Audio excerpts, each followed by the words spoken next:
sin neblina, diamantes cristalina no lo es.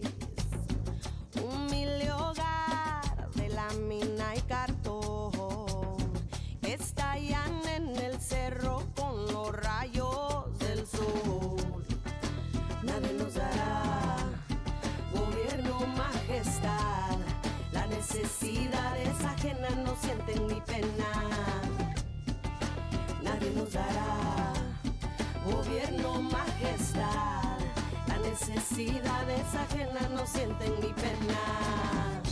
Que allá donde no había, no solicito permiso para la vida. Soy rica en esperanzas y de reto no me niego. Le daré vista hasta el más ciego. Soy rica en esperanzas y de reto no me niego. Estoy aquí y de reto no me niego. Estoy aquí.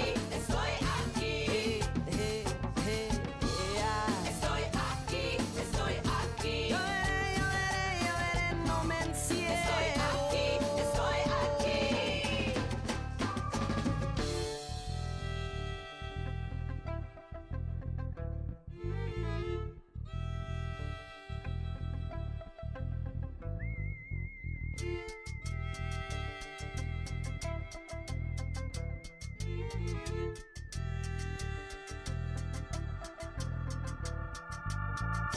Conocí, siempre hay manera. No más necesito un terrenito, una parcela. Hay bastante, sobran ejidos robados y prestados. El vivo sigue de pie, no como el muerto acostado. Ay, esas cumbres, como brillan, llamando la atención. A través del mundo aumentan los hogares de la mina y cartón. Que allá donde no había, no solicito permiso para la vida. Soy rica en esperanzas y de reto no me niego. Le daré vista hasta el más ciego. Soy rica en esperanzas y de reto no me niego. Estoy aquí y de reto no me niego. Estoy aquí.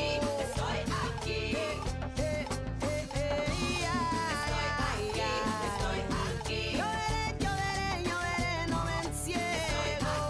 Estoy aquí.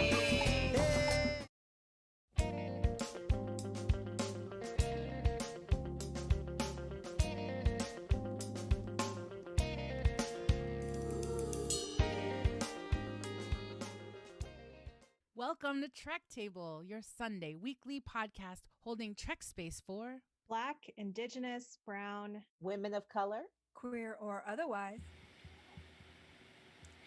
Hey, what's up? I'm your host, Allison Ordela, and today I am holding Trek space for teams trying to keep the ship moving even when there's a staffing change.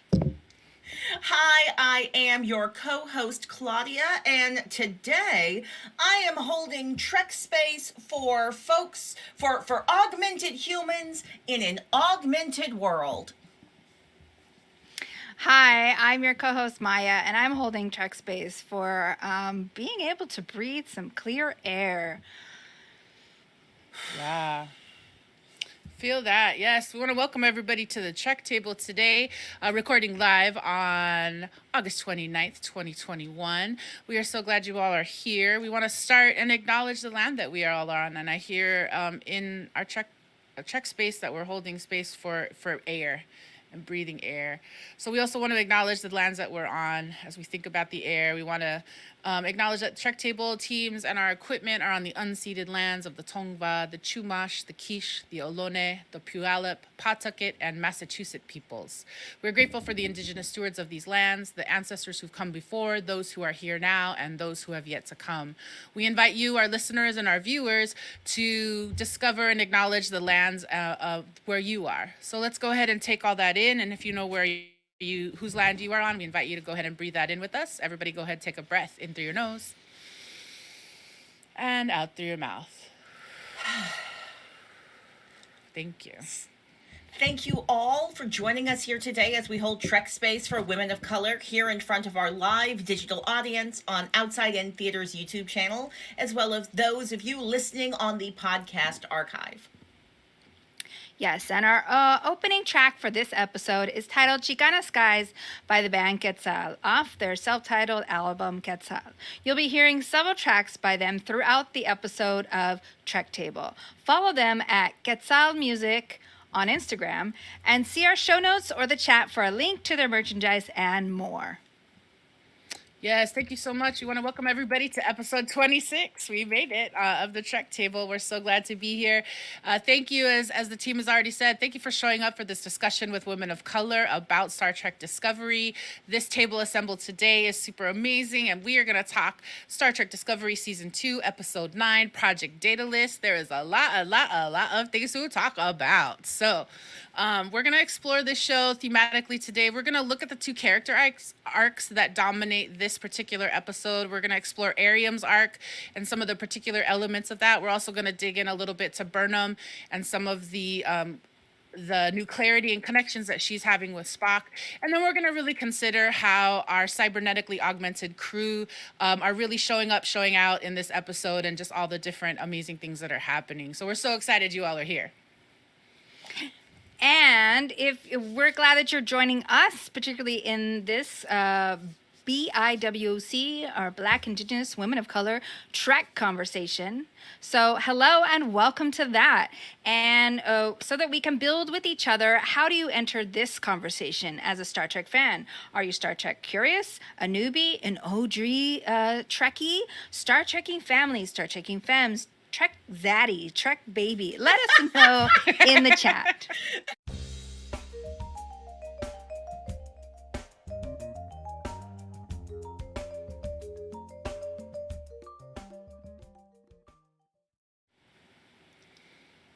Awesome. And welcome back to the Trek Table, episode 26. We are going to talk today about season 2, episode 9 of Star Trek Discovery. We're going to open up this episode, Project Daedalus, in a couple of different ways. We're going to pop some Trek Table questions at you. We're going to play a little bit of popcorn recap and see if the three of us can finally get officially within that time. I believe in us. Claudia's going to walk us through all the design and Discovery design that's giving us drama and all the feels. Maya's here today with looks for Space Runway. I'm going to braid it all together with thematics, and we have a spoiler zone. Super excited. Of course, we got some fun signal boosts today, final thoughts, and then we always jump into the gratitude. All right. So we are so excited to jump into this practice, but we do like to kind of explain who's at the table so you have a sense and a context for why and who and what we are coming to the table with. So I'm going to invite the Trek Table assembled today for table number 26. Can you share your name, your pronouns, your access check-in, visual check-in, and how you identify as a Star Trek fan? And Maya, since you kicked us off with that question before the last musical break, can I ask you to go first? Sure. Hi, I'm Maya. I go by she, her pronouns. And I have purplish magenta hair. And I am a Guatemalan mestiza. I'm wearing glasses and pink-orange eyeshadow. It's probably hard to see, but it's also for me as well. Gets me excited to do this show. I am also a physically augmented person. We might talk about that today. But I'm kind of new to this Star Trek, but I'm getting really into it. I like anything that has to do with smart people and a little bit of kicking ass. And so I'm very much grounded in my Star Trek feminist, and I'm sci-fi curious all around. Love it, love it. We also want to welcome in the chat our Trek newbies, Domain Root, and Isil is coming in as a Trek baby, so it's all happening. All right, I'm going to go next to Claudia. I'm sorry, I jumped ahead. All right, Claudia, it's your turn. Can I have you check in at the table, please? Yeah. Hey, hello. This is Claudia. Gender pronouns they, there, she, hers. You can use those interchangeably. I prefer they, theirs. Visual description. I'm an African American woman sitting on the original set of it's not the real set. I'm in front of a green screen, but it looks like the original set of the first Enterprise. And I'm wearing a red Star Trek shirt that I think has some rainbow stripes on it for LGBTQ-ness. I am physically disabled, so every once in a while I'll pull a face. I'm very rarely pulling a face at a Star Trek opinion, and generally I'm pulling a face because one of my muscles is pulling me. I have got my hot beverages to help me fight the smoke that is definitely impacting my ability to breathe. But other than that, tea, Earl Grey hot. All of my access needs are covered for now, and I would describe myself as a generational Star Trek fan. It came to me from my mama, and I spread it to the children. Okay. Welcome. Grateful to your mama for spreading it to you, and so that you can help us spread it to the children. And I just feel compelled to honor that Claudia and Maya, you are both in a place where the air quality and the soak and the fires are. So I just holding extra space for y'all today, and everybody up in those parts of the United States Western United States that are being impacted right now by fires. And there's so many things going on, so I just want to appreciate that. I'm Dayla. I'm going to do my check-in really quick. My pronouns she, he, they, or Dayla. Visually, I'm a mixed queer Filipinx person. I've got my hair in a sculptural look today, exploring the gradations of black to light blue to dark blue hair. I am also sitting in front of a green screen so that I could be in Captain Pike's Ready Room. It's my new favorite bar on the USS Discovery. So I thought I would show up there today. And and my access check-in is I did a very rigorous physical series of trainings this week. I want to say what's up to all of the Outside In fam, as well as the fam from the City Company and the Los Angeles community that showed up and showed out for this training we just did this week. I know some folks were trying to catch us at the barbecue today, so if you all are there, what's up? Miss you. And my physical access check-in is that my legs are burning, but it was a good lesson. So I'm here. And then last but not least, I identify as poly sci-fi. As I said before on this show, what's up to the Farscape fam, to the Battlestar Galactica. Yes, I am part of the other Star Wars-ness, and there's some new things going on over there. But honestly, ever since I met Star Trek Discovery, I have felt this is the place I need to be so much. I love this show that we started Trek Table so we could talk about Star Trek Discovery. So while I'm sci-fi poly, I would certainly say my primary sci-fi partner is Star Trek Discovery. So I'm definitely all up in the now. So yes, we want to keep welcoming people. How do you enter? I know there's some newbies. Welcome. We love that you're here. Welcome to the Canon Heads who are joining us. See a couple friends from across the pond who are also in the chat. This is so awesome. So welcome everybody. All right, we do a lot of arrival because we want to make sure we're ready to have these Star Trek conversations because we know we may not always agree. But the last business we do before we jump into our discussions is we just want to name our Trek Table agreements. So I just want to say welcome to all who enter. Whether you're a newbie or you were raised in a Star Trekking generational family like Claudia, welcome. Let's build this space together. Whether you use Trek Table as your nerdy exploration or as a part of your self-care ritual, Trek Table is a weekly space to put down the world for a second and come into Trek space. This is a space for Black, Brown, Indigenous, women of color to be a fan, a geek, a nerd, and explore the vastness of the Star Trek multiverse. Yes, and Trek Table is also a place for allies to come and engage and explore as well. This is an opportunity for allies to hold space and focus on insights or perspectives and experiences that we may not be familiar with. And now that we are all here, we remind you that we seek to build an environment of mutual respect and listening. We understand we will disagree, and that's actually part of the fun, but there's enough hate going on in the world, so please keep your phasers on stun. All right, so let's go ahead, everybody. Let's breathe in those agreements. Those of us assembled at the table, all of us in the chat. Let's go ahead, take a breath in. And exhale.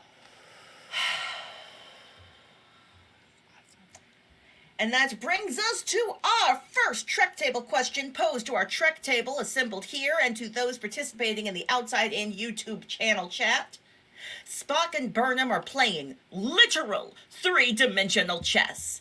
What's your favorite dramatic chess scene in all of fiction? Mira que regresa el maldito. Viene con las manos llenitas de piedra que no quiere arrojar. Hey y'all, so I'm back here with Trek Table question number 1. Spock and Burnham are playing three-dimensional chess. So what is your favorite chess scene? And I'm giving you all of fiction to play with. Like, you can choose from TV, from movies, from sci-fi to action to drama. It turns out they have been using chess in stories since Get.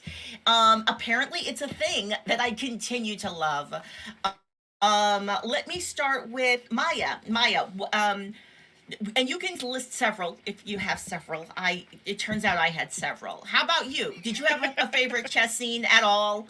And I'm going to come out the closet, Joe. I was on the chess team in high school.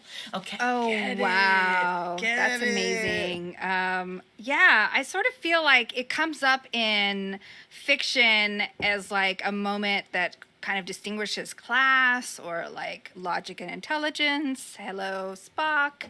So I think there's elements of power in there. But I was thinking of lots of visuals of, Alice in Wonderland has been referenced a lot.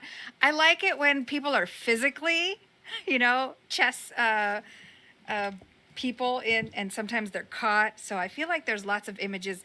I wish I could think of some of the other ones, but Harry sometimes Potter. Yeah, and it's like very scary for some reason. But then also, I can't remember exactly. I was just thinking in Blade Runner, like a lot of sci-fi. So Blade Runner, there's a moment, and I can't remember. Yeah, maybe they're trying to figure out if he's an actual. They're playing like a remote game, I think. So, anyways. Yeah, no, I love it. Like when it's like you want to show the character so smart. They're so smart they don't even need a chessboard. They can just say moves. That's how smart they are. I'm just gonna give the Smart Alec award for today's episode to Satterfield in the chat. He said, "I've not watched Queen's Gambit yet. I'm sure there will be one in there." And here's the thing, I think you might be right. I didn't put Queen's Gambit on my list. What was I thinking? There's so many good scenes in that one. But Dayla, how about you? Chess scenes that you've loved in fiction. Okay, I have to acknowledge that this scene with Burnham and Spock is one of my favorite chess scenes in all of fiction. I really... This episode, I think they play chess next episode too. But yes, them playing chess, so great.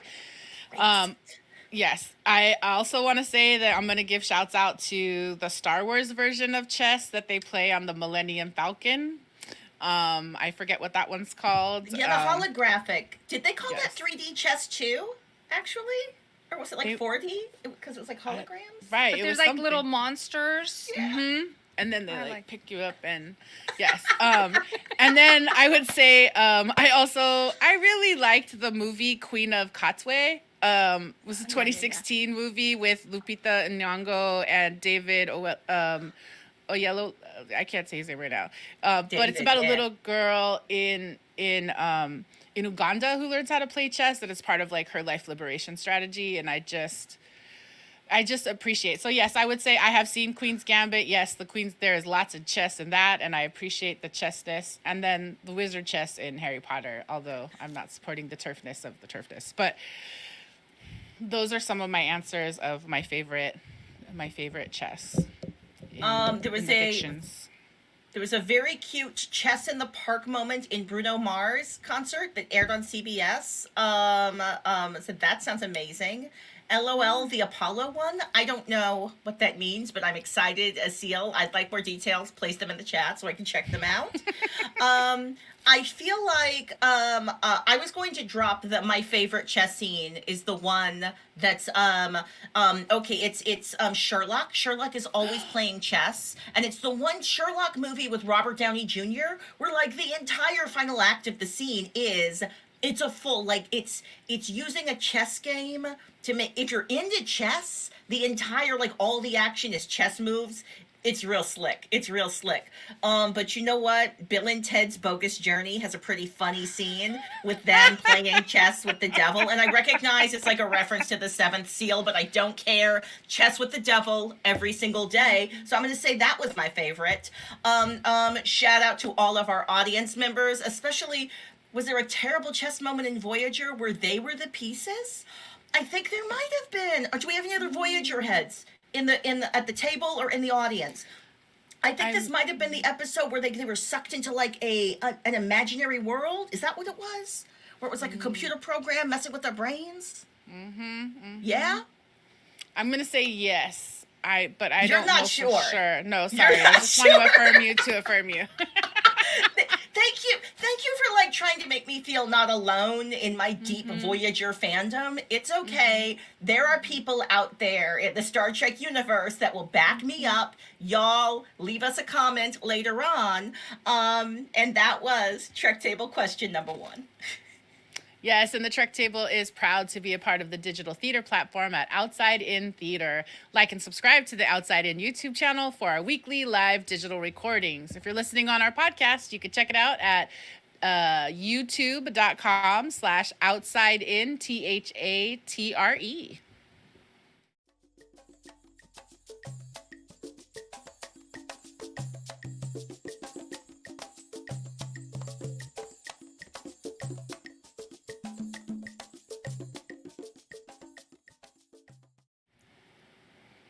Amazing. And with that song, Matanzas, by the band Quetzal, we know that it is time for Popcorn Recap. We're going to do this today. The game is simple. We only have 2.5 minutes to share chunklets of plot from this week's episode. Today we will be talking about Star Trek Discovery Season 2, Episode 9, Project Daedalus, written by Michelle Paradise, directed by Jonathan Frakes. And we think it's funny because I'm a Star Trek newbie. Claudia comes from a generational Trek family. And Dela loves minutia. Can we get it done? Rachel, please set 2.5 minutes on the timer. We Incoming can transmission. do this. Okay, so Admiral Katrina Cornwell travels secretly to the Discovery in her red and white shuttlecraft, and then she interrogates Spock, and she has this video footage that depicts him killing all those 3 doctors back on that starbase where he was in whites. And then Cornwell orders them to fly to Section 31 because they've been silent for 2 weeks, and she wants to take back power and reset control. Ariam is clearing out her memory for the week, choosing what memories to keep. She shares with Tilly the story of how she became augmented. Later, Burnham is telling Spock that he should play chess to help him find his logic, and they have a fight, and he's very angry, but he is loving being angry, and she's so sad, she's about to cry. Yeah, and meanwhile, security officer Commander Nan is following Ariam around the ship, rolls up on her in her little secret lab because she's watching her act erratic and download stuff, and then Detmer has to fly freestyle through the minefield because there's these blackout bombs. Ugh. And then Saru notices that Section 31 faked the footage using holograms of Spock, all because of their heat signatures. Yeah. And later on, Stamets and Spock, they totally bond, right? So they have deep conversations as they're fixing stuff and being scientific. And Spock tells Stamets that Culper moved out because he loves him but no longer knows himself. And he's also your sister loves you. Get over yourself. So it's very intense. Totes. Meanwhile, his sister Burnham, Nan, and Ariam are the Charlie's Angels into the Section 31. And then after life support systems are re-engaged, then all these dead admirals fall from the ground, and there's lots of dead bodies. Yes, they fall from the sky, but Ariam attacks Nan by ripping out her face implants. So mean. She attempts to upload the sphere's knowledge of all artificial intelligence into Control's database. Control. So Tilly appeals over the comms to Ariam's emotional memory, and Ariam asks to be ejected into space before Control can gain the knowledge it wants to go full Terminator. And then Burnham, she doesn't want to, so then Non finally has to shoot Ariam into space before it's too late. And right as she goes, Ariam is like, "It's about you, Burnham. It's about you. Ask about Project Daedalus." I think we did it. That was the episode. That was pretty much it. We did it. That's amazing. I totally resisted adding stuff, so I just want to say that. We all contributed to that win. We all had control. Yes. Please come into the chat if you recognize what we are referring to, because I can't help myself. Yes, no, it's our Ecil's already loving the control. So yes, it's happening. We are getting it. I just want to say congrats to us. We finally Satterfield was watching us way on the Twitch time. So look, we did it. So yes, thank you, Domain T-Root. Yes, we're so proud of ourselves. All right. But if you feel like you need the act by act breakdown and you want the details, we honor that. We want to meet your needs here at the Trek Table. So we're going to refer you to our friends at Women at Warp. Sue, who we got a chance to meet during the IDIC festival, she actually did this recap back in 2019. Thank you, Sue. And we're going to drop this link in the chat for you. It'll also be in our episode notes. And if you've been having a good time, as we like to do, let's keep the dialogue going, whether you're watching it now or in the future. Like and follow us on Instagram at TrekTable and on Twitter at TrekTable1 and on Instagram at TrekTable. Join our convos using the hashtags TrekTable, hashtag BIWOC Trek, hashtag Star Trek Discovery.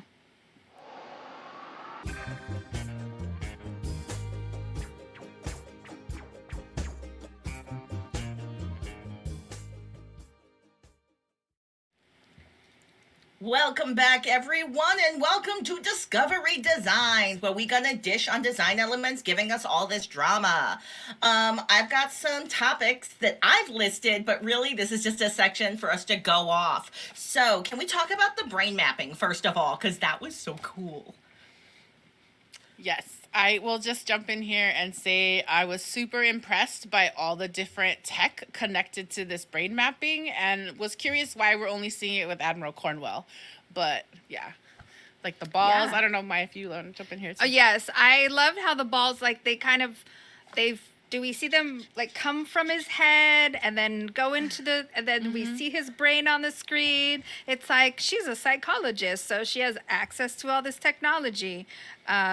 It reminds me a little bit of like the brain balls from Fantastic Planet. I don't know if any of y'all seen that French film where like the aliens meditate and then their consciousness goes into a ball and it goes out into outer space. I think it's called Fantastic Planet. I should move us along.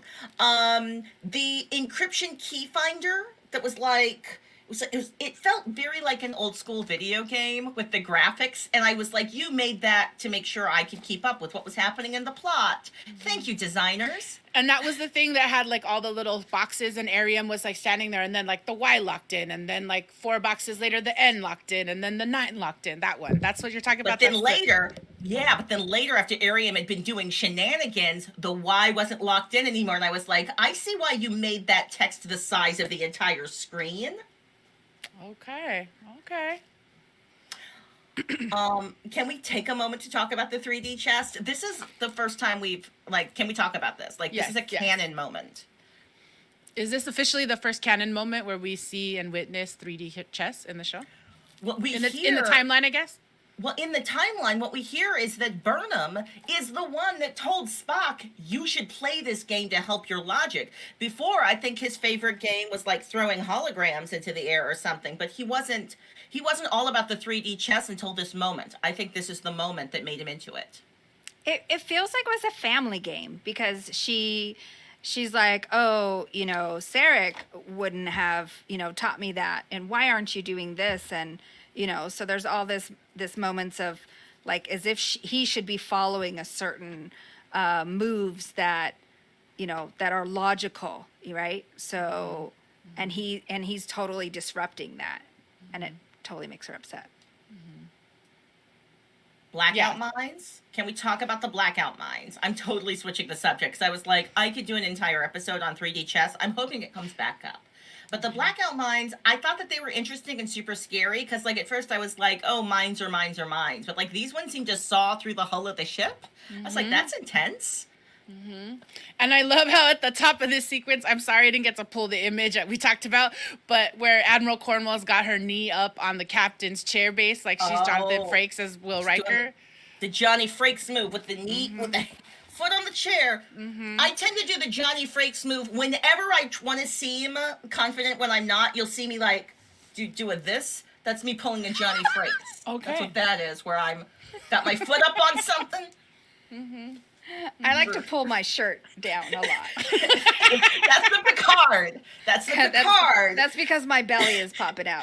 That's you doing that's why Picard was doing it too. So that's you doing a Picard plus a Johnny Frakes. Picard into the Johnny Frakes. Oh my gosh. Speaking of and you know, I'm so rude. At some point in my life, I'm gonna meet the director Jonathan Frakes, and I'm gonna have to speak to being so casual with his name. But he was like making some Mr. Johnny moves. But no, did you notice how he was making them directing moves with like the flipping camera and whatnot? And like in that one scene where like Pike was like doing his like, I'm doing the speech that like is the best speech ever. There was like all these lights behind him. Very impressive. Yes, and I mean, I definitely want to say, there's a shot of the chessboard after Spock has his little tantrum. Like, we just get so many moments about how to connect to character, how to, like, the way they're using Alice in Wonderland as part of the canon of this series, like, just really appreciating. And then there's an image on the screen of Pike and Burnham walking through the hallway, and I just was so impressed that Pike was the one who kept having to move his shoulder back anytime a crew member passed them, that it just felt like such a subtle nod to the way in which this is a building a different kind of Star Trek, or a building a Star Trek closer to the vision of what Gene Roddenberry thought, which was infinite diversity and infinite combinations, and that the white man captain is not the thing that everyone has to go around, that he's actually trying to get this information from Burnham, but he's got the outside wall. So he's going to act, he's going to give over to what I keep doing this thing with my shoulder. Like, I'm going to let you pass because again, it's not about him being captain. Yeah. I feel like you got to do a shout out for Jonathan Frakes there. Cause I'm like, who was making sure that the camera was on? I mean, maybe it was Michelle Paradise. Maybe it was in the script that there were these silent moments that were written in that were giving us story. Cause like, can we just talk about all of the Detmer, Owusakin eye contact action? Come on. Yes. So much drama. Their reactions are so much fun because it's like you can almost hear what they're saying to each other, because we're all like I'm having moments where I'm like, wait, they did what? So it's really nice to kind of see almost their communication, even though there's no words for it, all that nonverbal reaction acting. Can we talk about the red eyes and the 3 red dots and that piece of storytelling and she was so scary. She was so scary with that neck. Oh. Yes, the head tilt. Yeah, I think I used to do that in pictures when I was a teenager, like all of a sudden I would tilt my head, but no, for real here, it definitely means something has taken over your brain and your body and you're not in control. If any of you at any point in the middle of a Trek table just go, I'm going to run, because I'm going to know. If anyone out there, if you ever see someone like just suddenly go, you're going to know something's wrong. Controls in them. Totally. And I'm just going to say for podcast listeners, what's happening is Claudia's making the head tilt pretty sharply like Ariam does in the episode. And I will say, again, another nod to Jonathan Frakes, that moment where Ariam turns around while they're on Section 31's base and she's at the mainframe computer and she turns around and she does the neck tilt and the eyes go red and Nan's got the phaser up and she's like, what the hell was that? So I appreciate that it gave us the through line, and obviously plot-wise that we had to see that moment so everyone understood it wasn't Ariam. But I see like in the chat, he feels like that was creepy. And I just also honor like Satterfield jumped in and was like the mines were banned, and so we heard Burnham or somebody say that right when they approached the base. So just that we're feeling all this push up against Section 31 and Ariam and the mines scary. don't explode. They they're like little saws, you know, that cut Yeah. on the actual ship itself. So that was crazy. But Yeah. then it's also adds to the whole like secrecy of Section 31. Like, oh wait, they do things different, not like Federation stuff, you know. Yeah, Or Pike's war against makes you it. do. Yeah. Pike is fully against it. All right, y'all, I want to give us like one bite, one more thing we can talk about. We can go in any order, but just one more design. There were so many design elements, y'all. We could be here for a while. One more design element. I mean, I'll take this moment. I know we have some imagery for is the way that Ariam, what I would call her memory interface. Like, I just thought it was so elegantly designed. It was just her face in a circular portal. We see this in her quarters, and it looks like it's just attached from the ceiling by these two silver rods. And I was just fascinated by that process of her, you know, each of us has our rituals. She doesn't brush her teeth. She goes into her memory pod, which as I'm looking at all the things in my world right now, it looks a lot like a giant O-ring that we might use to light ourselves in the Zoom times. Wow. Yes, it does. Yeah, like she's an Instagram influencer, and she's got to get real close up on her eyeshadow to show you how she For does our it. audience who's listening, the images, I hadn't seen it until now, and now I can't not see it. Wow. Yes, I love that Ariam as Instagram influencer. Yes. Oh, do you want to talk a little bit about the friend circle that we saw in the Ariam memories, and like we get to see Ariam and Detmer as like cybernetically enhanced humans who are friends? I love that. I'll be honest. I want to talk about Stamets talking to his machine. I like that Stamets fixes things the same way I fix my phone, where I'm like, why don't you work? Why won't you do what I want you to? I like that that's how Stamets fixes the Discovery. And here's the thing. Spock is against it initially, and finally Spock's like, oh, actually, I see your logic. Let me help. I was into this bonding, and I was into him talking to his machines. I mean, isn't he an astromycologist? I mean, he's dealing with actual living things. You know, the spores it's a network of living things. So, you know, I mean, we know that plants react different ways if you talk to them, and, you know, if you talk to yourself in positive ways, I'm sure, you know, we would get things done in a different way. But yeah, that's that positive self-talk. I love that. Yes. Oh my gosh. I feel like the last thing I want to mention, I know, Claudia, you're wrapping us up, but I did think it was super fascinating at the top of the episode when the Discovery was waiting for Cornwell's shuttle to arrive. It looked like it was like hanging out in a parking spot, and it had its hazards on. Yeah.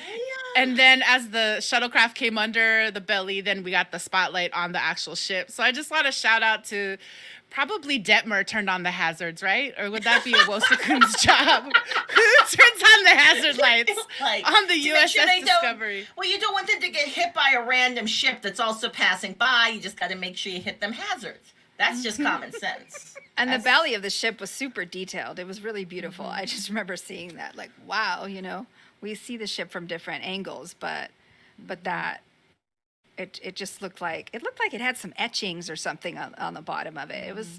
It's real pretty. Space and spaceships. I like ending on that note of it was real pretty. Space and spaceships. I like that. I'm going to end our Discovery design on that note. And yes, if you want to take a second and give a shout out, I want to give a shout out to our podcast listeners. Thank you for being here today and chatting with us in the chat and also in the future. But if you want to support us as we grow this little show that could, your likes and subscribes mean a whole lot to us. So please, if you have a second, send us a tweet at TrekTable1 or let us know your thoughts. Hashtag TT26 for this episode or hashtag Disco Design. And now, as we head into our next musical break, I'm going to bring you Trek Table question number 2. This is a real serious question, and I want you all to think hard about it and answer it. Was Tilly's robot joke a microaggression?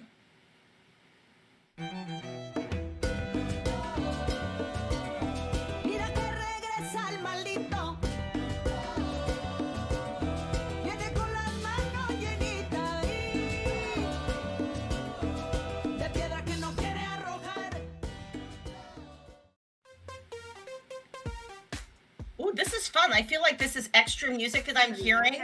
I was about to talk about Tilly's robot joke, but before I do that, I'm just gonna rock out to this music. I have no idea if the that was a strange thing that happened in outer space, and now we're back. We are back here. Yeah, we're going into check table question number 2, right? That's where we're still going to answer the question. Yes, and then we dance. Dancing. But it's nice to be able to dance into check table question number 2. I have to say that. We could dance in any of the moments. So I wouldn't be mad. I would not be mad at having dance breaks between every segment. I think our audience might be mad at that, but I would love it. I know. We work at the computers a lot these days, so I think it's important to stretch and move, get our flow. I love it. All right. I'm going to just say for a second, let's go ahead and take a breath in. We just had that tech moment. I'm going to ask us to reset and start at the top of the return to check table question number 2. Our friends in the digital chat, you're getting to witness live what happens. All right, so let's go ahead and take a breath. And Claudia, if I can ask you to take us back to 151. And welcome back, everyone. I'm back here with Trek Table question number 2. I was joking a little bit before when I was like, you have to take this super serious. You have to take this super serious. Was Tilly's robot joke a microaggression? But here's the thing. It's a real question. Are there microaggressions in the future? Are there microaggressions in Starfleet? Are there only microaggressions between aliens? Like, what is the story with microaggressions in the future? So I will start with you, Dayla. The question is, was Tilly's robot joke a microaggression? My short answer is yes. She giggled it away. The way she giggled it away, right? And I feel like she said it not to microaggress, but to try to be cute with Arium. Like, that was where she was going. But the way that Detmer rolled up after, I was like, that feels hell like a microaggression. Like, the fact that Detmer rolled up to try to support. So my personal vote is yes. All right, and for the audience, well, the audience knows the scene. So, but we'll talk through the scene. So you've got the scene, which is Tilly's like, "Hey, are you a robot?" And she says robot like old-fashioned, like people said robot in like the 1920s. Like we don't even say robot like that anymore. She's like, "Hey, you're a robot." So we know she's making a joke. We know that, and we already know that they have a humor where they use the opposite, where they say the opposite of what they mean, because there's some other scene where she's like, "I erase your memories first." But then she doesn't. And then Arium responds with saying, "No, I'm not a robot. I'm an augmented person." And then we've got the "I'm augmented too," fixing it and making the social interaction really smooth. Now that I've given you that moment by moment breakdown, Maya, what did you think? Did you think it was a microaggression? I mean, they're close, and I think that I'm sure it bugs when you're different and people don't always know what it's like being you, and maybe don't know the challenges of being different than how you were. We saw her as a human, and now she's a cybernetic human, So I think it was kind of gently but necessarily corrected, and then I think also Detmer, there was almost like a high five of like cybernetics for the win, Mm-hmm. And yeah, I mean, Tilly might be a little bit insecure because she can't move as fast as a cybernetically augmented human can, and she's used to being one of the smartest people in the room. But that's the Federation. You've got all kinds of smarty pants and people with extras, that make us, yeah. All right. So corrected, and we're moving on. Apparently, I am the outlier in this exchange. I'm not sure if it was a microaggression, but let me break it down. This is my logics for it. There's a couple of them. So one is the knowledge that we often have relationships where, as I acknowledged, there's like I'm saying the opposite of what I actually mean as part of the humor and relationship building. I can say a pretend mean thing to you, which actually reinforces how much safety and awesomeness we have in our relationship, because you know that we're so good that I can say a pretend mean thing. It reminds me of in England, I think we might have some people in the chat from the country of England, where they have a practice of taking the piss.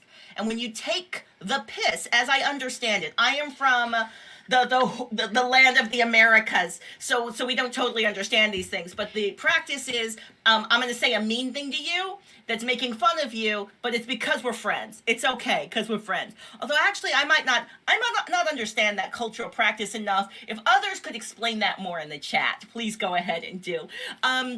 So I don't think it was a microaggression. I think it was her in full knowledge of knowing these are the right things to say for our community and our relationship, and I can say that in front of you. Now, here's the thing. I think it would have been a microaggression if she'd said it in front of like some random aliens or like just random folks who didn't understand the context of their communication and relationship. But between Ariam, Tilly, and Detmer, I think they have enough community that maybe they can be cool like that. Now, and I'm basing this on real lived experience. There are some people who can like maybe make a joke, like a family member can make a joke to me. And if we're in a family setting, that's fine. You just made a funny joke about me not being fast because of my cane. If they did that in front of other people, maybe it wouldn't be so cute, right? In front of other people who's listening, somehow it'd make it not a joke anymore. And especially if a stranger did that to me, it wouldn't be cute at all. So that's my very, very strong opinion, apparently, on whether or not Tilly was doing a microaggression. And a shout out to the audience comment, you're only mean to the ones you love. I'm not sure if that's actually true. I feel like folks are mean to a lot of people. We see lots of people being mean to lots of people, but I get what you're saying, and I appreciate it. I believe isn't there also the dozens, and things like that. And also, I believe they call it talking shit. I mean, I believe we have some of that here for sure. But yeah, you have to be in. You have to be on the in. You want to be on the inside. You can't just roll up and start talking to people like you know them. Right. That is real. Don't roll up to an alien like you know them like that. As Ezekiel says in the chats, LOL, facts, Claudia, facts. And that brings us to the end of Trek Table question number 2.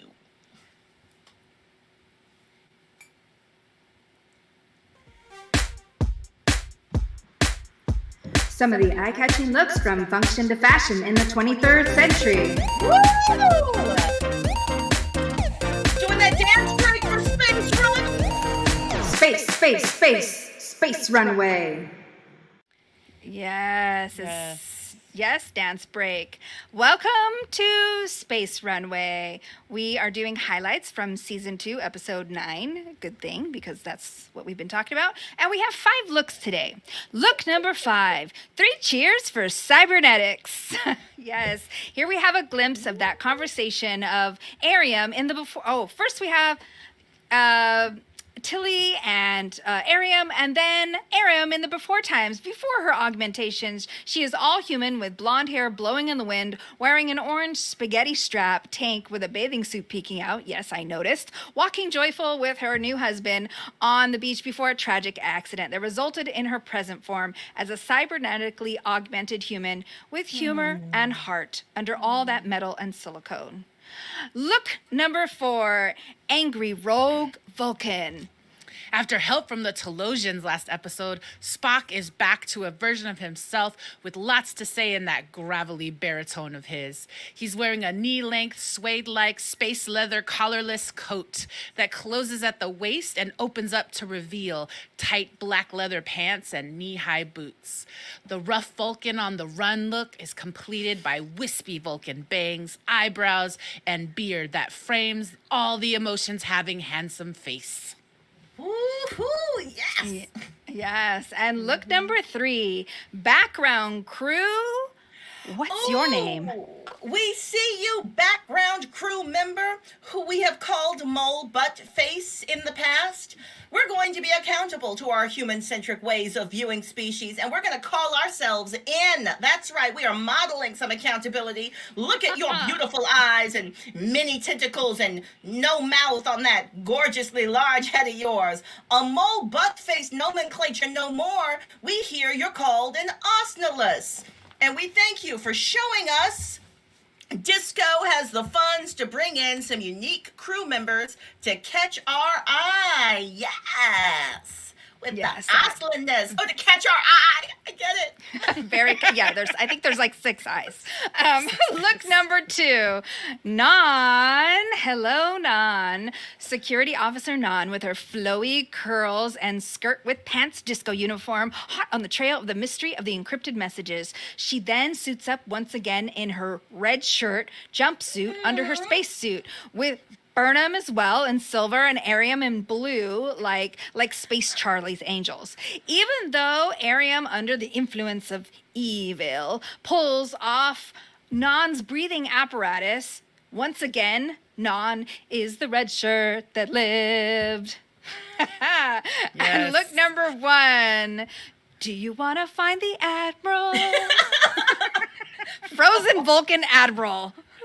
Yes, initially scapegoated as a logic extremist villain. It's a bird. It's Wispy Bangs. No, it's the real Admiral Patar who drops from the sky and onto the ground next to Burnham. So intense you can even hear the clink and the roll of the Admiral badge as it drops and rolls around on the ground. Blink, blink, clink, clink. And that's Space Runway for this week. Thanks, nerds, for indulging me in space fashion talk, fashion, form, and function in the future.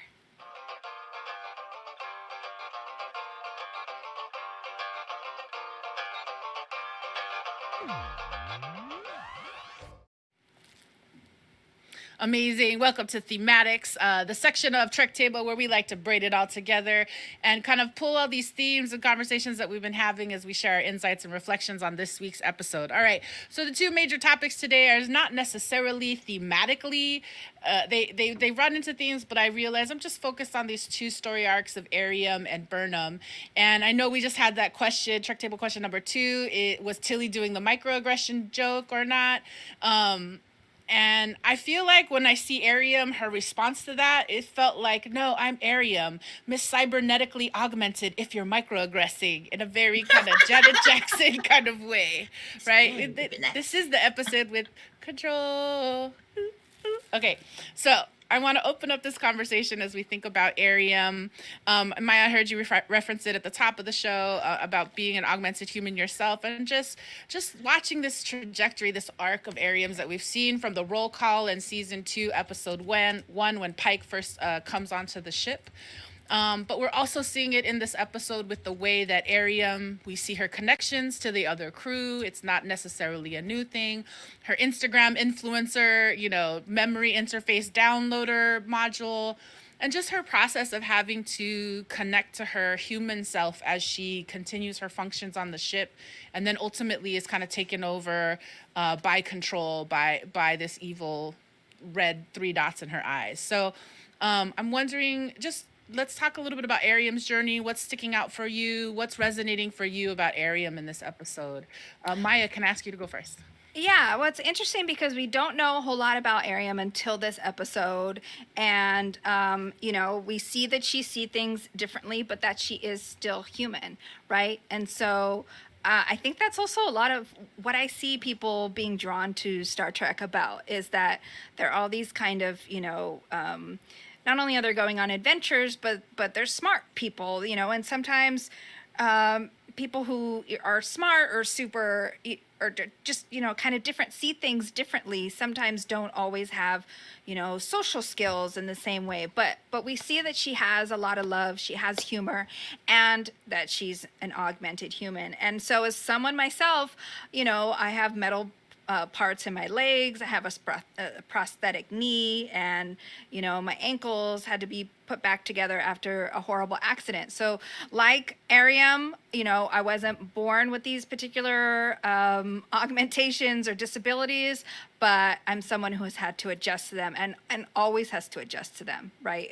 It's kind of like not something that you're just healed from, and your life is never the same after something like that. And so, but we see that she, is a little bit, it's just, not as expressive, but we do get to see a little bit more of her inner workings. And so, but one thing that is different than my own experience is that I don't have any very noticeable extra superpowers, so I do have the superpower of recognizing, that I think every bathroom should have, bars and be extra big, or, that we should have room for wheelchairs, and accessibility. And we should be constantly talking about accessibility and stairs and, and describing those kinds of things. And we do our check-ins about that too.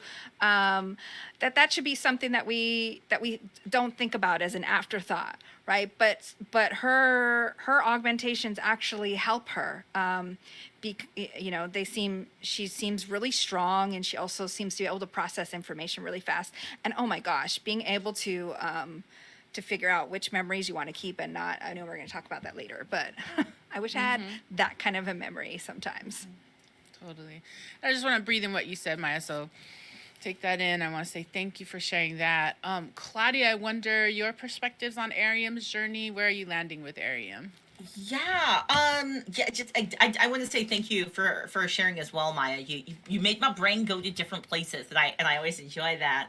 I'm now thinking of myself as a cybernetically augmented human. With the pandemic, trapped inside the home, requiring specific types of programs to communicate well with people, the necessity of captions. Star Trek often has the plot point of Star Trek personnel was taken over by alien brain. It's usually like an alien brain that takes them over, and then they act different, and usually it's in ways that endangers the crew, and it's always exciting because you're like, oh, nobody can tell. I love that plot point. I 100% wasn't expecting Ariam to be dead at the end of it. So like my feelings were hurt because I really connected to her as like a character, and I thought that she'd come back to herself, and then she'd just be a character I got to enjoy. So I actually really, you got me, Star Trek, you got me.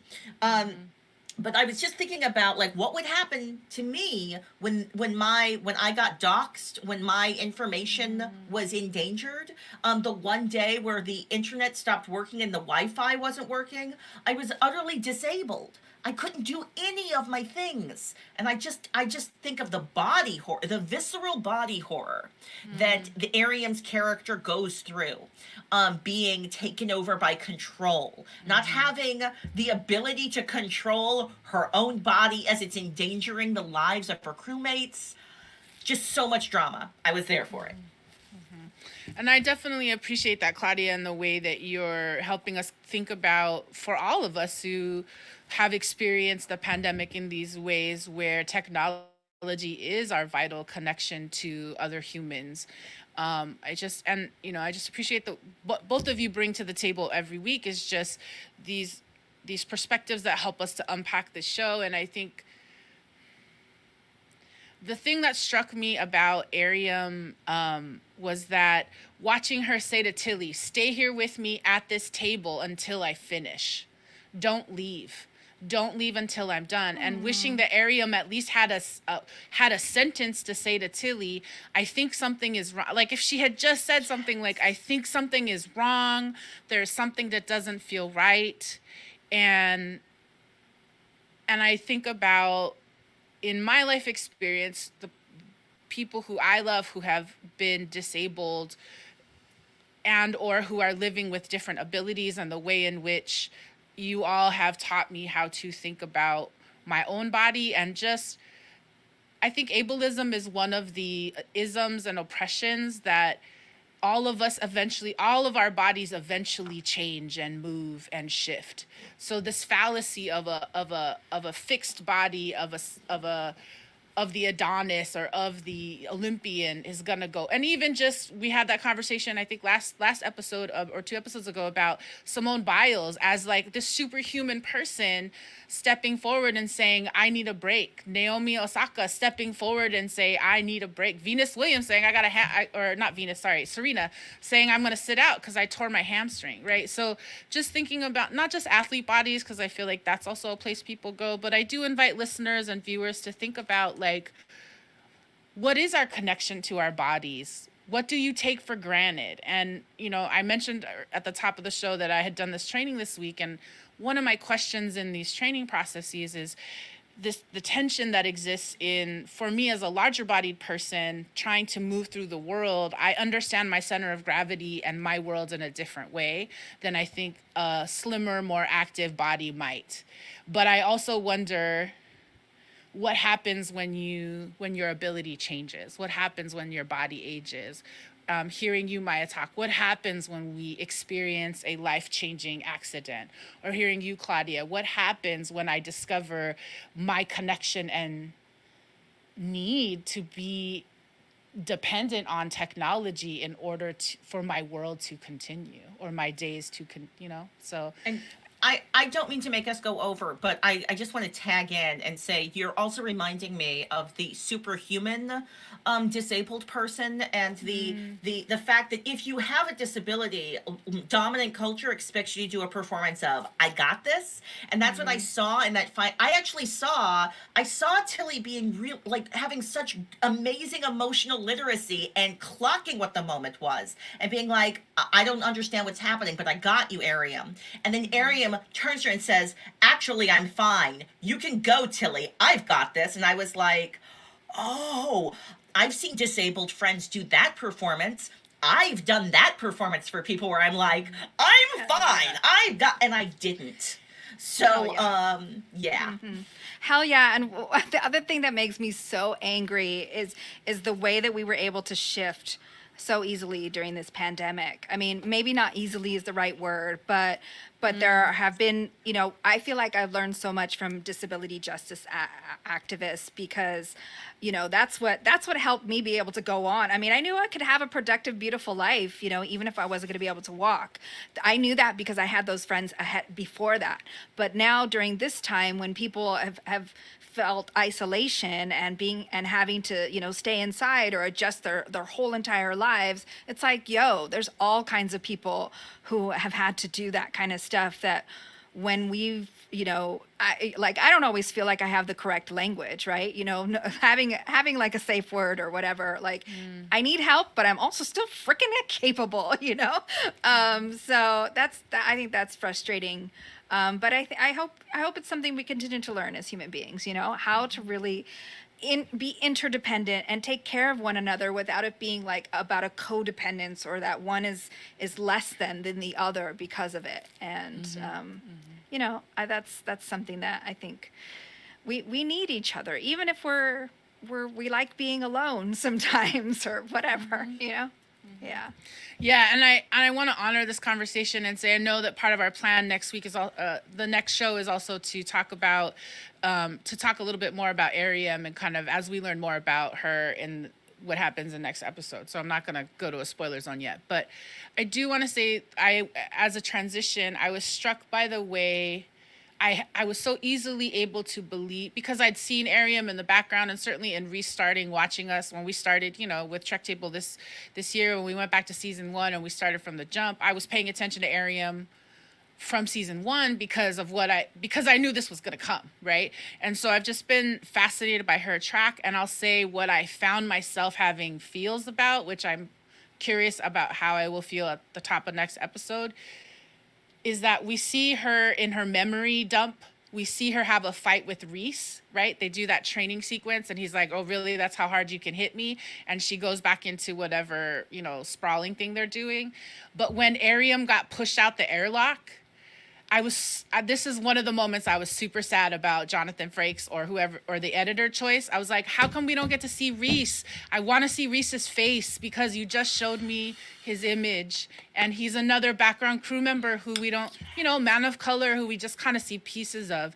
But I just want to honor the connection that people get with each other or have with each other, and that in the diversity, equity, inclusion work that I've done, often I feel like people go to, well, if you can have a friend, they'll change your mind. So I don't know that I always believe that to be true. Just because I have friends of different backgrounds doesn't always mean it's going to interrupt my bias or my unknowing spots. But I will just say, yeah, the point, I don't mean to ramble, but I was sad, Johnny Frakes, that you didn't cut to, you went to Bryce, who I love. Bryce was there, but I was like, Bryce isn't the one who just had an emotional shot so yeah. So now I'm just picking a Star Trek fight with the editors of this episode because I wanted to see the Asian man have feelings. So I'll also name that. So all the things, yes, Star Trek fight. Okay, all right, so I want to acknowledge we're probably not done with all the things with Arium, and that's why we love in thematics. We do like to braid it together. So I'm going to ask us to just take a clearing breath, holding space for all those things we just brought up. Yeah, so let's go ahead and take that breath in. And exhale. I want to keep appreciating the life truth that we're hearing from you, Maya, and you, Claudia. Thank you so much. Friends in the chat, we're inviting that as well. All right, so this last conversation and thematics before we go to spoiler zone, I do want to talk a little bit about Burnham's story arc in this episode. And again, another person who's had an extreme amount of trauma and loss in their life. We've gotten to see over these last several episodes, like how she handles fear, how she's building trust, what is perception, what is illusion. And I'm just wondering, in this moment, watching Burnham have to struggle with that. She literally is finally given the order by Pike to pull the airlock door. And we're seeing in visual that she's just struggled with this decision. And I want to open up this conversation and wonder, Claudia, do you want to kick us off in this conversation about what you were noticing about Burnham's arc in this episode? Yeah, well, so at the very top of the episode, we have Pike suggesting that Burnham can't do her job well because she's emotionally compromised by her relationship with Ash Tyler. It's another moment where I was like, is that a microaggression or is that just him being a good leader? I'm not sure what that moment's about. Then we see it suggested that she is emotionally compromised, I think, by Spock. And Spock argues that she takes on so much responsibility because she's running away from her emotions. Because she can't process her emotions, which I think is an amazing observation from a half Vulcan. I'm like, oh, wow, that's a good observation, Spock. And then and in each moment where that's said out loud, I, as an audience member, was like, she's not emotionally compromised. She's never emotionally compromised. She's Michael Burnham. She doesn't get emotionally compromised. But actually she does, and she totally is. And the universe would have been destroyed by Control if she had, if Non hadn't been able to hit that button, it would have been done. And that's, I'm curious about how that impacts her character for future episodes. I feel like this is one of the moments where we go, oh, right, Michael Burnham is a human being who's not only fallible in the gigantic Star Trek ways that we've made the character fallible, like by making a mistake and starting a Klingon war, but like is also fallible in she could not kill her friend. I mean, for real, like that seems like a good skill to have, Yes. Not wanting to kill your friend. I mean, I get it. It's for the good of all humankind, and I super understand that. But yeah, I mean, the Vulcan sarcasm, right, was something that I was noticing, this back and forth, this truth, this anger. This is something that is interesting because Spock is supposed to have learned as a child, or was supposed to learn more about humanness from Burnham, and Burnham is learning more about logic, whether she likes it or not, and how to be in Vulcan land. But the Vulcan sarcasm when he says to her, "Oh, you were a kid, like you were really can go back and actually have saved your parents. You were you were locked in a closet, and he's just like, for real, like you could have really, fixed all of that. And that is this moment of yeah, I mean, maybe she's not dealing with some grief that she absolutely should be, but they're back and forth in that kind of anger and that messiness. A lot of truths come out, and Spock isn't holding back, and Burnham's trying to hold back, but she isn't. And I think that that's part of the lesson for me. There was like the emotions and some of the messiness is actually a part of the learning of how to figure out how to solve some of the other things, right? About the mines, for example, the way they're able to get out through the mines is she thinks about that chess game where Spock isn't doing the moves that she thinks he should do. And he's like, I'm going to do whatever. Emotions are cool now. I'm having fun with anger, right? Yeah. And she has a click. Yes. Yeah, she has a click moment, and maybe she has to have had control her emotions, especially as of all of the leadership roles that she's taken on, whether they're actually a part of her job or not. But she has a moment where she's like, no, we actually have to do random moves and chaos in order to get around this artificial intelligence. So yes, and I want to. That was a powerful moment. Totes. And I want to pick up on that as we transition. We're about to head into the spoiler zone. But before we go, I just have to say this. You all just gave me a Star Trek aha moment of, it's interesting to me that I love this chess game between Burnham and Spock because she's trying to help him recover from this major accident, this major trauma of having his logic reset by the Telosians.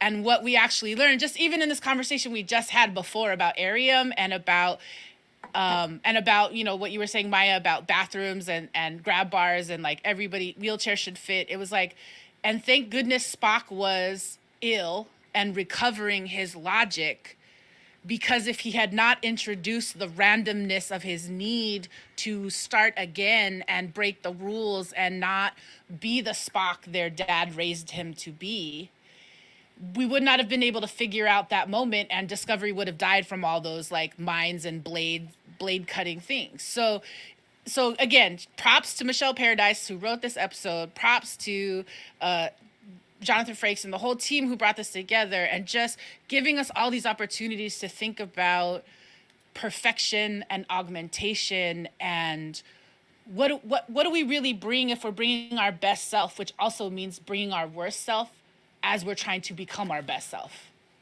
Is kind of what I'm thinking. And I know that was chunky, and I know that can send us into a deeper conversation, but I'm gonna call time on this part of thematics and just say, if you are into this convo with us, we know that when we come back on September 12th, we're gonna dig back into Arium and the storyline. So we're not done with this convo. Certainly we are not done because the season is not done.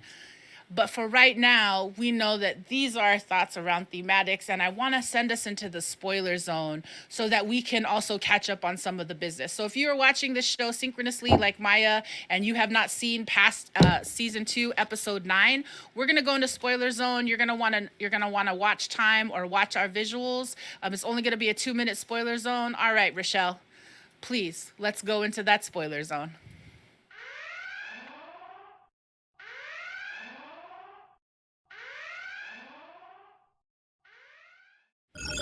Incoming transmission. Okay, go. Okay. Spock thinks that it's all about him, but it's actually all about Michael Burnham. It's all about Michael Burnham. It's all about Michael Burnham. And the whole time when they're like, well, when Stamets is, okay, and then just to go back to the bro moment of Stamets trying to say to Spock, like, maybe, here's what you need to think about. I mean, the fact that Spock can't understand his uniqueness is Michael Burnham. You literally are a foster brother to a child who survived a Klingon attack. Like, that's a pretty unique life experience. And the Red Angel first appeared to you when your sister, like, went running into the forest near your house. And the Red, I'm like, I get why he didn't put it all together, but sometimes the thing that is most clear is right in front of our face, which is why we cannot see it, maybe, is the... is the moment. And then I just want to say again, Mama Burnham's coming. Mama Burnham's coming. Okay, so I want to say a season 3 joke. I think yes, this is season 3 joke. I think that the reason Michael Burnham actually decorates her quarters is not because she's feeling free in the future. I think she actually took Spock, like, commenting on the facts, like, wow, there's no decoration. Huh. That says something about you that maybe you need to think about. I think she took it personally, was working on herself, and that's why she can decorate things. So, like, yay, sibling love and sibling ribbing. Yes, and I will say I continue to love this season 2 journey because it shows us, yes, like you were saying, Burnham is the flawed human who made mistakes that started this Klingon war, but she's also able to release this trauma that all these things were her responsibility, that he says to her in that very adult moment, almost like Amanda says to Sarek, do better, sister. Like, don't just stop here. So yeah. All right, I won't say my extra thing. next week you can do it. Next time. Transfer of data is complete. All right. So and that explains everything. Oh, you're back. Oh. Yes, everything. All right, so Maya Chinchilla has been off camera, not listening, trying to honor the spoiler zone, but you had an opportunity to doodle. So we love to show the doodles. Do you want to do your doodle show for us? I mean, it seemed like time went by really, really quick. But this is actually supposed to be Ariam looking at things, her memories, like the little eye, ocular, whatever, camera or something. I was going to put something happening in the background, but the time went by too fast. I was like, do I put the background first and then the lens? But yeah. We love it. We'll definitely take a snap of that, and let's have ECL drop that on the Instagram. I just want to say thanks so much for coming back, and there's so many more things to say. This is why Star Trek Discovery, this is why we have a Trek table, because there's way too much to talk about and not enough time. But we want to say thank you to everybody for hanging in here with us with the really long thematics in the spoiler zone, because those are our thoughts on thematics for Star Trek Discovery, Season 2, Episode 9, Project Daedalus. And if you want to continue supporting the kind of fun that we have here, and you're enjoying our conversations and you love women of color doing their thing and supporting our work, please support us on patreon.com/TrekTable. And now we are heading into our final Trek Table question number 3. If given the choice, would you want to go through the process each week of deleting memories like our character Ariam?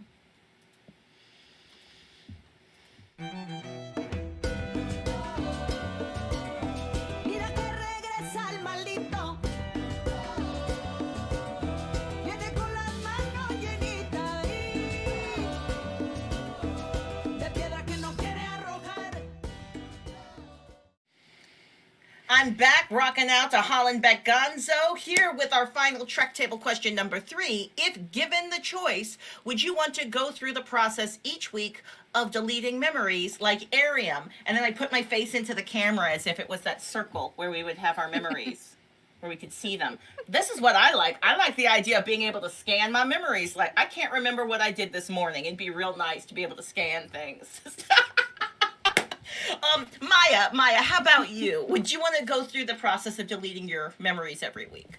I mean, absolutely. I wish I had that kind of a memory so that I could go back and be like, I need to write about this, because I like writing and being able to pull from source material to write. It also makes me think of Eternal Sunshine of the Spotless Mind, which the only problem with that is, yes, you sort of erase things that hurt you, but you also kind of don't get them back. It messes with you. You have a little spots in your memory. So I think only because I'd like to remember more, not because I like to remember less.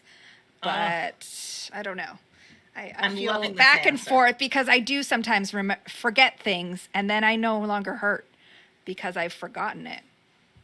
I'm feeling like you as a writer, though, you have the equivalent of her memory bank partially in your writings. Like, in some ways we have these like memory repositories that can help us remember stuff.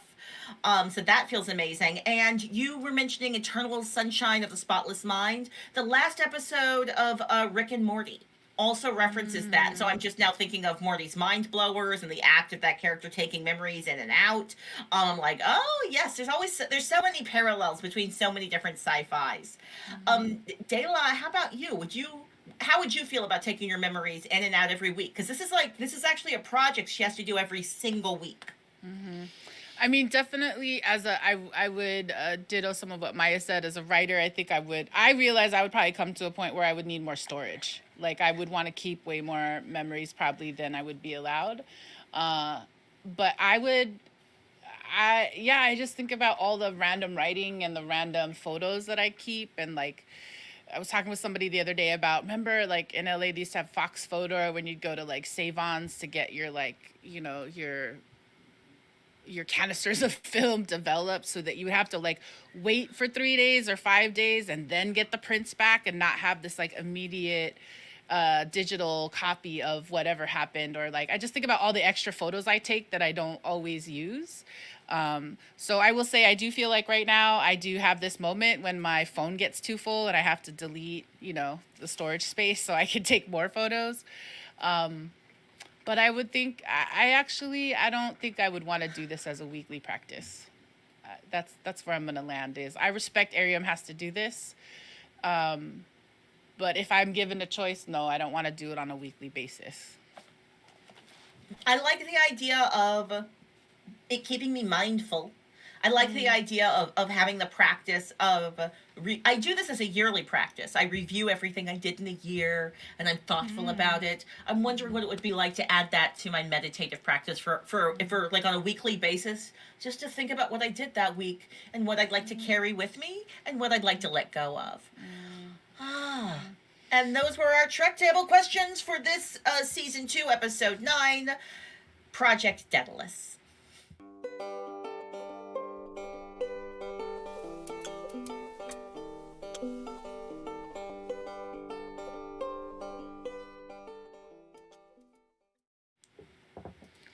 All right, we are back, and here at the Trek Table, we strive to hold space for Black, Indigenous, Brown women of color, and we want to amplify resources and highlight the work of women of color, content creators, community builders, and world shapers. And so this first one I'm going to share is kind of a general one for everybody. Maya Chinchilla, can you share our first signal boost for the day?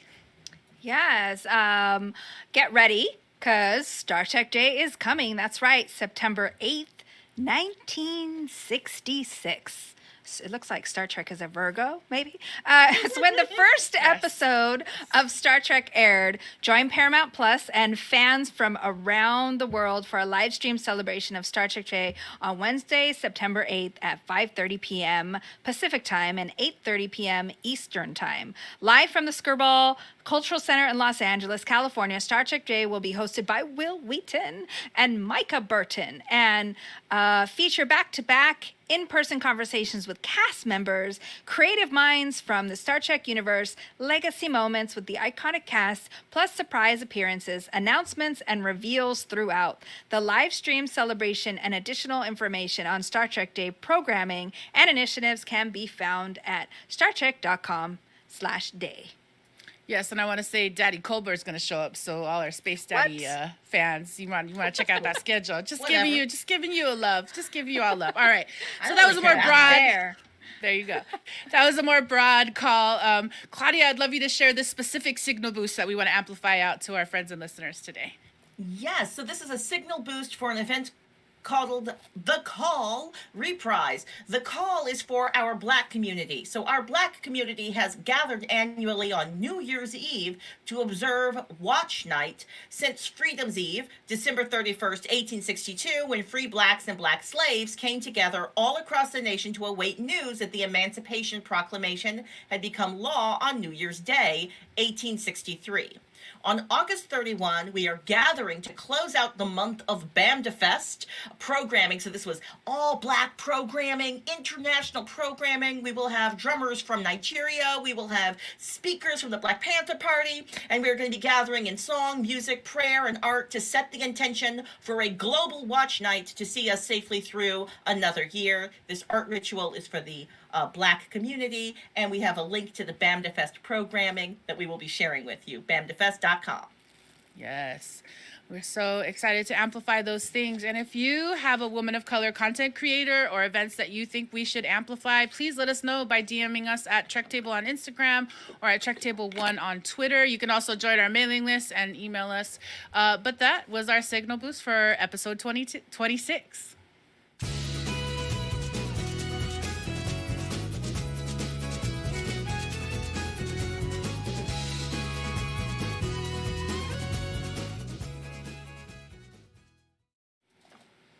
And we are back, and we want to say thank you so much for joining us today for this episode 26 of the Trek Table.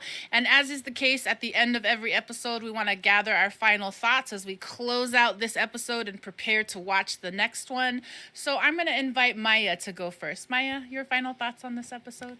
Yeah, you all have me thinking a lot about memory and, what we want to remember and what sometimes we remember when we even don't want to remember those things.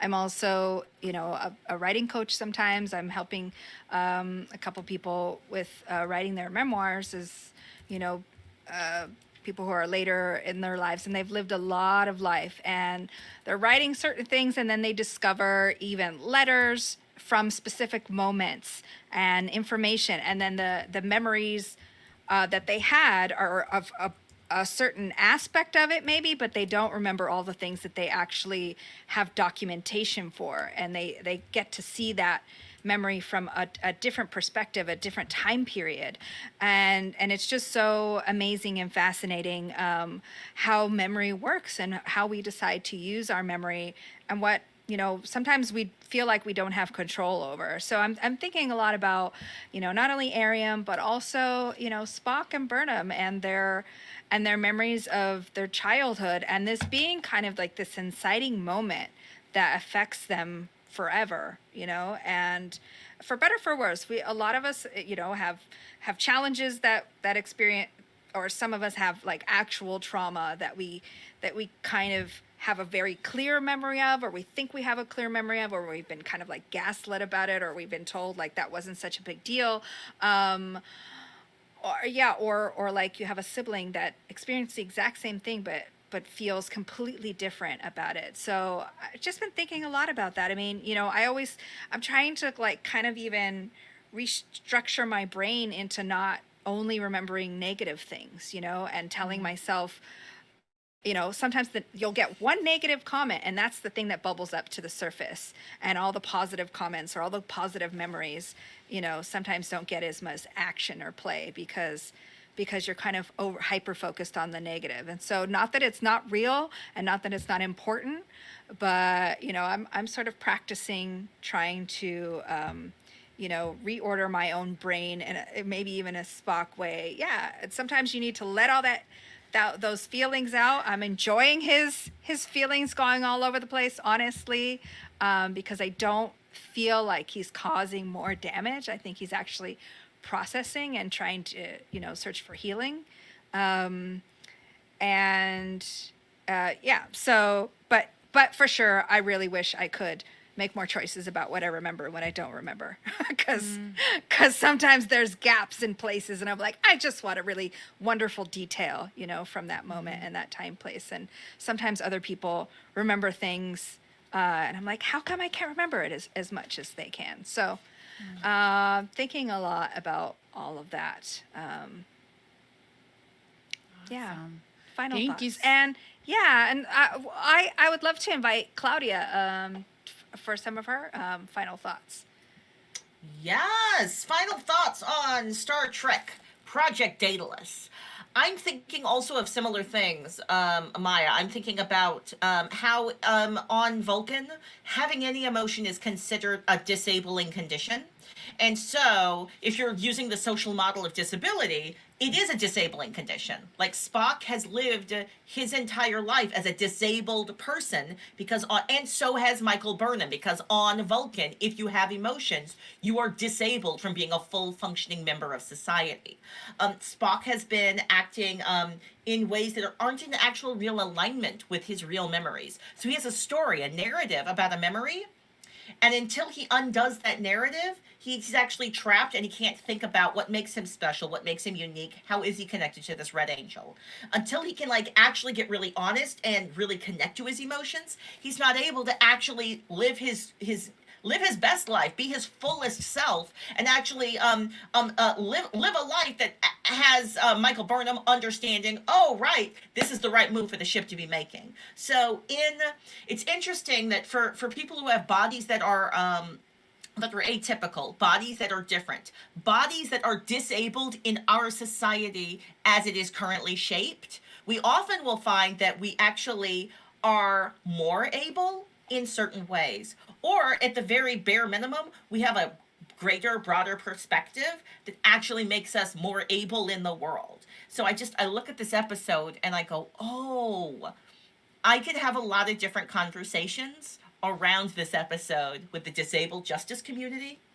And for the broader community, the biggest themes I'm thinking about are memory and embracing what others will disable you for. Thank you so much. Wow, super. I just almost all like, my thoughts might be done. Both of you, just thinking about, I'm like, maybe my final thought is just resonating in what I've heard you both say. And what I was really going to say is, thinking about in what I'm calling these pandemia times, because it feels like we're still going in and out of it all. These questions around accessibility are really vital. And just, I think I feel like what we forget a lot in our humanness is that we as humans created all these things. So, the color of the frame that my picture is in right now in our YouTube video is red, but that's only called red because we called it red. Right. And so we created these systems because someone created these systems, and they only are this way because we continue to reinforce them. And so I just appreciate this conversation today and giving us all of us an opportunity to think about what is our relationship to our own memory and our own bodies? How does that impact how we engage with other people? And then in all of the little ways we can as people and or as people who might have access or power or create things, how easy now that we have this time, now that we can digitally connect, how do we continue to do that and create accessibility for people? While at the same time even hearing about a community here in LA that is a low-income housing project in LA, in the city of LA. And I heard a story last night about how the internet truck shows up every Wednesday so they can have Wi-Fi in this housing project every Wednesday. And I think about the places around this country, the places around this world where people still don't have access to technology or access to the things that will help them live. So I feel like, hearing Maya's final thought to Claudia's final thought to mine, I just feel like the very specific to the very, to pulling out. And so my final thought is just, if each of us were to make one small change to create more access for somebody different, what could that be? And what could the ripple of that be? So I'm gonna close with that and just say thank you to this Trek Table Assembled, and to our audience who is listening and watching with us. These are our final thoughts on Star Trek Discovery, Episode 9, Project Daedalus. And we hope that you will join us on September 12th when we talk about Episode 10 of Star Trek Season 2, Discovery, the Red Angel.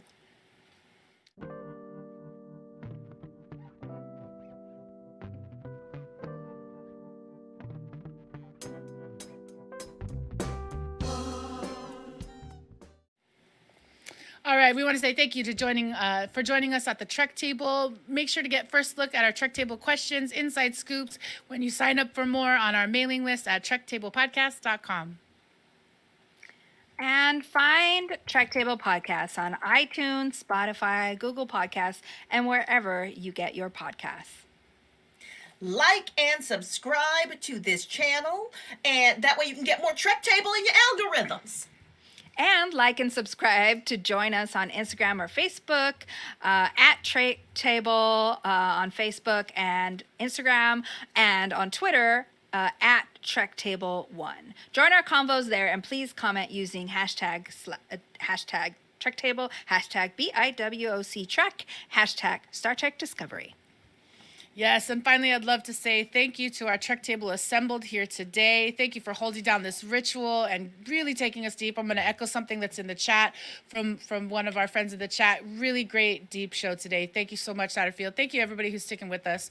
Thank you, Claudia Alec. Thank you, Maya Chinchilla, for sharing not only your insights on Star Trek, but what I love about what we all make together, which is we get to be flawed humans who share about our realities. And so thank you so much for the power and the grace that you've shared with us today. I really want to say thank you. As we close out this ritual, I just want to remind us what we were holding Trek Space for at the top of the show. Today, we were holding Trek Space for teams who are trying to keep the ship moving, even when there's a staffing change. We're holding space for folks who are augmented humans in an augmented world, and for folks who are being able to breathe some clean air. The Trek Table executive producers are Allison Dela Cruz and Luz Minajariwala, production coordinator Brandon Chang, artist coordinator Ariana Michelle, social media manager and chat moderator Isil Borlasa. Our stage manager is also Ariana Michelle, and we want to say thank you and great job to our OBS operator today, Rochelle Wasserman. Deep gratitude and thanks to Outside In Theater, with extra thanks to Arlo, Alex, Danny, and Tamlin. And thanks to Deborah Carter, Doc Zulu, and Nancy Yap, and our partners at Visual Communications. Trek Table is a service mark of Daylaw Projects, LLC. Yes, and we want to say thank you for joining us for this episode 26 of the Trek Table. Let's go ahead and close out this ritual.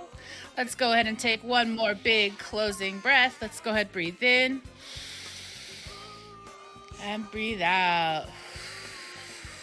Just to remind you, we are going to take a Star Trek break next weekend, but don't forget that Star Trek Day is on 9/8. We hope you enjoy that day and all the things that are happening. Meet us back here on Sunday, September 12th, when we check in about Season 2, Episode 10, The Red Angel. Have a great 2 weeks. We'll be holding Trek Space for you. Until then, live long and prosper. See you guys soon.